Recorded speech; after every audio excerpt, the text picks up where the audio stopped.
大家好，歡迎嚟到窩廉 Magazine。今日係2025年嘅3月29號啊，呢條係第3條片嚟嘅。咁想同大家講翻啲樓市方面嘅數據啦。因為啱啱呢，依家啱啱就係第一季就完噶啦。2025年嘅樓市呢，首季嘅數據亦都出咗嚟咯。好似話喂小陽春啊，又話呢回暖啊，諸如此類啊嗰堆呢。睇完數據啊，照妖鏡啊，即刻衰咗。點解呢？原來啊，最壞嘅景象出現啊！第一季價同埋量咧一齊都跌，而且咧嗰個成交量係大跌添㗎。咦，咁啊好奇怪，咁啊同我睇嗰啲新聞好似唔同嗱，所以我就話睇數據好過睇嗰啲新聞報導啊，假象咁樣啦，又話咩超額認購諸如此類嗰啲啦，又話咩一 Q 清，你拱少少出嚟梗係一 Q 清啦，係嘛？又減價又成係嘛？嗱咁咧。唔單止啊，個價錢咧首季亦都跌咗噶。之前有啲行又話今年升5%，喂咁跌咗之後，下半年咪要升好多先追得翻佢嗰啲行講嗰啲。咁好啦，最後分析翻啦，下半年到底有乜嘢利好消息可以升呢？定係咧有一集排山倒海嘅壞消息呢？憑什麼下半年翻身呢？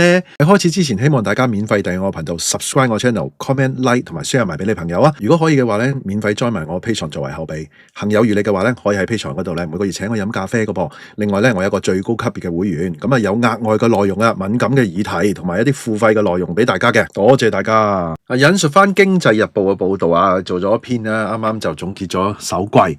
引述咗啲即係啲 CCL 啊等等政府嘅數據啦。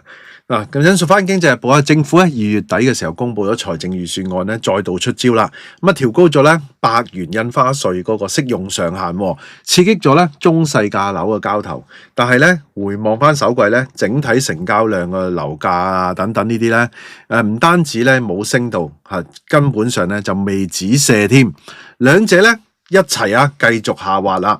市場咧料將會待呢個美國進一步減息啊，樓價同埋嗰個量咧，成交量咧，最快下半年先至見到好轉嘅。即係又係講啦，又係講話美國減息啊，樓價升啊。其實咧，舊年講緊已經減咗3次息，香港跟晒㗎啦，3次都有減㗎啦。嗰個樓價咧，其實依家已經係跌又低過減息之前㗎啦。咁即係話咧，嗰啲人話減息就升啊，嗰啲咧減3次都冇升，而且係跌翻轉頭，咁即係吹水嘅啫。咁嚟緊，喂。美國嗰個減息係咪真係咁誇張呢？係咪會減好多呢？一陣喺後面再講啊。土地註冊處嘅資料顯示啊，今年呢首兩季整體嘅住宅註冊量呢係講緊咧6826宗嘅。咁代理行估計呢，受到嗰個100元印花稅嗰個適用上限呢增加到400萬嘅樓啦。希望咧可以刺激到交投嘅。估計咧3月嘅註冊量咧係講緊上網咧5000宗嘅。其實係舊年11月後咧大概5個月以嚟咧最高嘅單月嘅一個高位嚟噶。當然啦，淨係即係呢個措施出咗嚟啦，淨係計3月啊。另外咧，綜合呢個一手住宅物業銷售資訊網啦，喺財政預算案發表後咧1個月啊，即係咧2月26號至到3月24號啦，新盤嘅成交量咧錄得咧2194宗啊，比起咧財政預算案發表之前1個月咧，就係大概係即係講緊1108宗啦。都升咗1倍咁上下噶啦。金額方面咧，財政預算案前咧一手成交金額咧係93.9億噶。發表財政預算案之後咧，都升咗153.5億嘅，升幅都有64%嘅。咁其實你一睇就知啦，即係話咧即係話佢成交量咧增加多過佢嗰個金額啊嘛。即係話即係啲樓啦，一係咧樓價咧就縮水。即係樓價跌咗，二來咧就係咧佢個單位咧傾向咧就係啲細價樓啦。點解會咁樣出現呢？因為發展商咧乘機即係財政預算案配合，我懷疑係咪有傾過定係點咧？即係你推到係400萬嘛，一啲發展商嗱嗱聲清晒逃生嗰啲納米垃圾樓啊！嗰啲1房納米嗰啲咧，嗰啲冇乜價值嗰啲咧，嗱嗱聲趁呢啲咁嘅消息咧，啲人市民貪平啊嘛，400萬咁我慳6萬蚊咁啊，嗱嗱聲咧推晒出去先，拱晒出去咯，咁拱出去嗰啲樓價咪細價啲嘅樓嘛，咁所以佢嗰個升幅咧就係細嘅細唔係細，即係話相對佢個成交量咧係少好多。就咁解啦，大家亦都劈價買樓啦。講翻內地客嗰方面啦，內地客繼續追捧港樓啦。講咗好多集噶啦，香港樓咧，基本上三成半四成咧，即係啲新盤啊，係內地客㗎。如果你冇咗呢三四成咧，樓價梗係唔係跌三四成啦，樓價腰斬，依家呢口價腰斬都唔得啊！我諗係你冇咗嗰啲承接就死梗啊！依家係靠嗰啲大陸客嚟香港咧，佢哋咧仲有一啲叫做資訊不平衡啊，咁啊所以咧嚟呢度買啦。咁啊內地客咧繼續追捧港樓喎，同樣咧綜合土地嗰個註冊處嘅資料啦。以今年咧首2個月計算咧，共錄得1356宗喺內地客嚟香港買樓嘅個案嘅。咁啊，較去年同期咧設立之前995宗咧，上升咗36%。而首2個月咧，內地客入市嘅金額咧係119.8億嘅，咁亦都較去年咧104.9億咧，上升咗14.2%。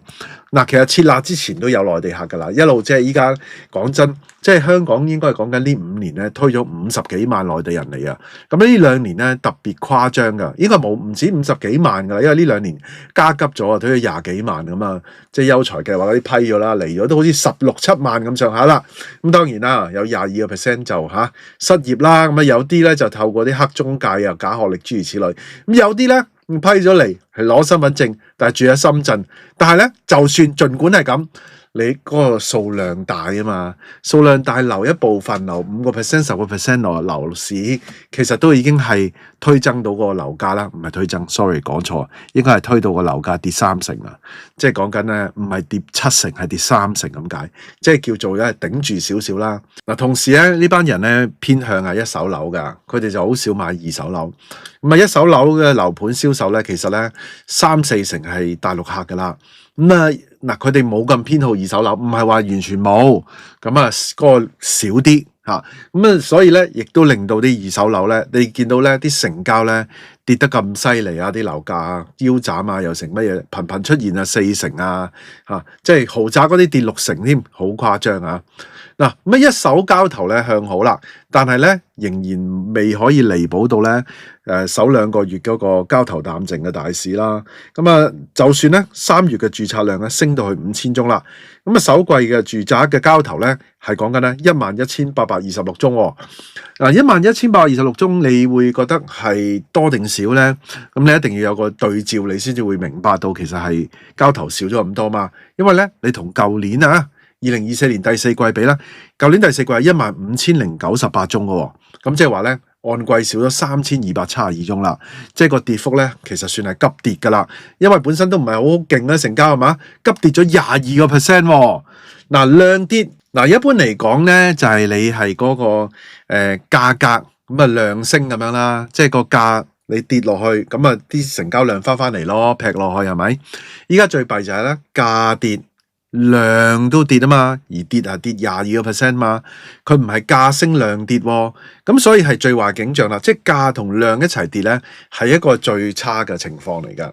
咁啊樓價咧，嗱頭先講量啊，依家講緊樓價咧，就未見突出喎。嗱根據中原城市領先指數 CCL 嘅資料啦，咁啊其實咧喺3月28號嘅時候咧，最新報咧135.31，嗱微微地升咗0.3%嘅，因為咧連跌咗3週㗎啦，又係嗱咁樣今年樓價咧其實咧都跌差唔多2%嘅1.9幾咁上下嘅，咁啊所以咧就其實咧個樓價都跌嗱，依家呢個已經係計咗佢啱啱連跌3週之後咧升翻0.3之後嘅價錢嚟嘅，咁啊所以咧都係差嘅嗰個情況。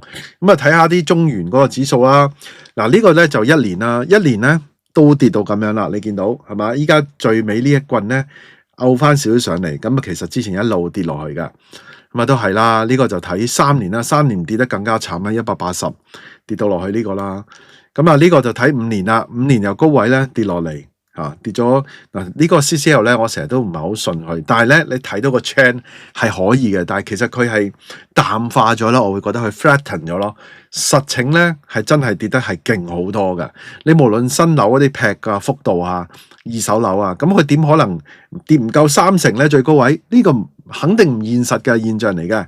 咁你睇下樓價咧，如果你睇橫數嘅咁啊10幾20年啦，咁啊講緊差唔多30年啦呢度啊。咁其實咧樓價升咗好多喎，01年咁樣03年一路升升到去咁高嘅位，依家咧落翻嚟呢度，其實咧喺整體嚟講咧，佢都算係一個好高嘅位入邊嚟㗎。咁啊，所以你話佢上升空間多啲，去到歷史高位啊，定係下跌空間大啲咧？咁啊呢啲我就唔作評論啦，留翻俾大家自己諗咯。咁其實後面咧我又想講其實啲大行咧就成日講啦，攞出嚟鞭屍啊，話咧呢個係10月㗎，舊年10月就匯豐講話今年咧樓價會升5%咁樣啦，咁啊大家咧就好開心係嘛？點知咧依家咧跌咗2% 咯，今年係嘛？第一季已經跌咗差唔多2% 啦。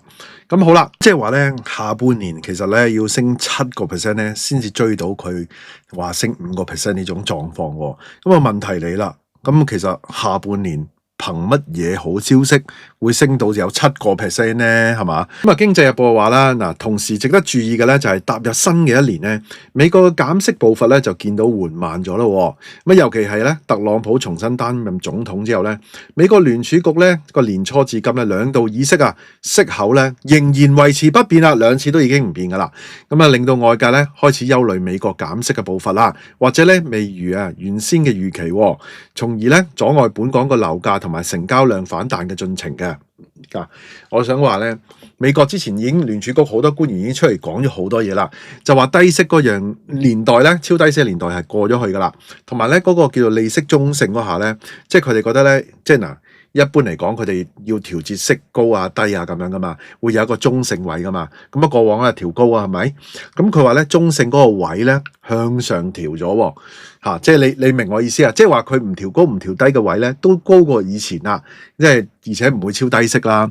咁啊，仲有一樣嘢我想講，依家你哋話美國利息啊諸如此類啦，係咪？但係咧，其實利息之前減咗3次咧，樓價再跌咗喎。咁你想去再減多幾多次咧？係嘛？我減多2次，樓價再跌，咁啊點咧？啱唔啱啊？唔減咁啊點啊？唔減啊仲衰係咪？仲有一樣嘢就係咧，美國依家又話爆煲啊，又話成啊，就嚟點啊唔掂啊，又話會大瀉啊。咁如果經濟非常差嘅時候，佢減息減到0，但係美國大瀉，係咪香港嘅樓會大升咧？係咪東升西降咁樣咧？咁啊呢個咧就俾你哋自己去諗啦。如果金融災難發生嘅情況底下，香港係咪會獨善其身，會更加好過美國咧？咁樣係嘛？咁每個人心目中有唔同嘅答案嘅，因為大家有唔同嘅信仰啊嘛，係嘛？咁咪根據你嘅信仰去做嘢咯。最後即係4大天王啦，即係大好友4大天王咧，都作出佢嘅決定係嘛？根興啊，諸如此類又話敦敬啊，永清都出嚟出嚟認嗰個鋪頭冇得玩噶啦仲有嗰個咩快佬哇！香港四大癲王才子係嘛？睇下來方點睇來方嘅高級董事啦，咁黃少倫去話美國舊年咧12月減息1/4厘啦，料本港嘅樓價咧喺上半年咧會見底，結果咧佢預測錯咗啦，上半年咪繼續跌咗差唔多2% 啦。佢話咧短期內嘅樓價會喺谷底嗰度反覆徘徊但係隨住息口同埋貨尾量漸漸回落咧，預計嗰個樓價下半年咧會開始咧明顯回升，咁全年樓價最多可以升5%喎，又係咁喎。咁即係又係話升7% 啦，個個都係咁樣5%。咁其實貨尾量仲係非常之大，而家咧大家係掉緊呢一啲貨尾單位，即係嗰啲納米成嗰啲咁嘅嘢啦，因為有嗰個即係嗰個印花稅嗰個措施啦，係咪？咁但係咧支牙膏咁樣賣都賣到，咁後面有咁龐大嘅貨尾量嘅時候，西沙又懟緊出嚟噶咯。咁如果咁樣一齊去推出嚟嘅市場嘅時候，咁會點咧？咁樣係嘛？你話會唔會漸漸回升呢啲樓價？咁要睇下啦。你後面嗰個買家個數量有冇咁多先？係咪依家劈價推出嚟係啲買家源源不絕先？咁呢個咧值得大家去討論。咁我唔係話香港人冇錢，香港人有錢，但係佢會唔會買樓係兩個問題嚟噶嘛？啱唔啱啊？佢亦都認為咧，隨住預算案印花稅好消息咁細價樓咩佔好諸如此類唔講啦，呢啲成交量升咗，成交量係升咗啲嘅，你啲細價樓。咁睇翻啦，另外一間仲量聯行嘅香港主席曾煥平佢話，上個月嘅財政預算案咧，將8元印花稅嘅措施由300萬升到400萬啦。咁令到咧3月嘅樓市氣氛咧係有好轉嘅。然而咧，樓市仍然喺個受到高息啊、供應量過多同埋經濟疲弱等等嘅負面因素影響。咁3月嘅新盤嘅交投量咧亦係活躍嘅。咁啊，主要係依靠發展商咧要減價，即係發展商要劈價先至能夠做得到嘛。咁相信年內咧樓市咧仍然係疲弱，今年樓價咧就會跌。曾煥平又調翻轉，佢睇跌5% 啦。咁即係曾煥平嗰個咧又好 mild 喎，我覺得你依家跌咗2% 嘛，咁啊下半年咧跌多3%，其實係好 mild 嘅。但係咧嗱，呢種跌法咧，我覺得佢哋好多因素佢冇提冇講喎。嗱，李嘉誠嘅情況啦，商界嘅震恐啦，加上咧，如果李嘉誠而家推嗰個電信業務1500億推去外，即係推去英國嗰度上市由香港搬過英國嗰度，咁其他富豪會唔會跟啊？咁李嘉誠嘅個案會唔會令到啲外資客怕咗啊？等等啦，咁同埋咧嗰啲公司慢慢會唔會因為啲生意反映咗出嚟，開始咧裁員有啲失業個情況出現咧？咁中國救市救唔救到啊？等等呢啲啦，咁美國特朗普同習近平傾得好定係唔好定係點樣咧？咁等等呢一系列呢一紮嘅措施咧，仲有美國會唔會爆煲啊？係咪？咁好啦，咁佢利好嘅措施就淨係減息，咁佢利淡嘅消息就頭先嗰啲，咁大家擺上台咧就稱咯，你攞個天秤稱咯，咁你就會大概知道，喂，樓係升定係跌。再加上咧，頭先我講嘛，佢嗰個樓其實依家仲係呢個位嘛，你睇畫面呢個嘛，咁你咪大概因應到係升定係跌咯。嗱，我其實咧就想可能想講緊頭先個成交增加個價跌嗰度咧，其實佢話跌2%，我覺得唔止。點解咧？一陣可能我會準備一下咧，到底第一季咧新盤同埋二手嗰啲成交嗰啲情況即係揀咗一啲出嚟，就同大家報告一下嘅。咁可能下一集再見啦。咁今集內容差唔多啦，大家有咩諗法咧？不妨喺下底留言啦。大家都聽到嚟呢度啦，希望大家 like 埋呢條片啦 ，share 埋俾朋友，記得未 subscribe 嘅要 subscribe 埋啊！可以嘅話 join 埋我 Patreon啦。多謝收看，拜拜。